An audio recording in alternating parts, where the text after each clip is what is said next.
Moção de repúdio à charge de Jean Galvão, publicado no dia 5/5/2024 no jornal Folha de São Paulo. Senhora Presidente, senhoras e senhores vereadores, os vereadores abaixo assinados nos termos regimentais vêm propor a presente moção de repúdio nos termos a seguir. Serve a presente moção para repudiar a charge de Jean Galvão, publicado no dia 5/5/2024 no jornal Folha de São Paulo. A publicação do colunista ironiza e faz piada com a maior calamidade pública da história de nosso Estado. E não há qualquer justificativa para tamanha covardia diante da tragédia vivida pelos gaúchos e gaúchas, retratando uma família isolada em meio às enchentes e desejando que as águas continuem subindo, enquanto a realidade do Rio Grande do Sul é de centenas de pessoas desaparecidas, milhares de desabrigados e ilhados.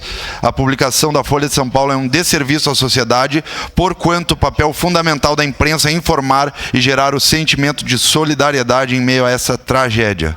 O momento exige empatia de todo o Brasil, das instituições, das autoridades e principalmente da imprensa. A liberdade de imprensa e de expressão possuem seus limites e a infeliz manifestação ultrapassa todos os limites e ofende milhares de gaúchos e gaúchas, sendo pertinente a imediata retratação sob pena de manifestações semelhantes se tornem naturais.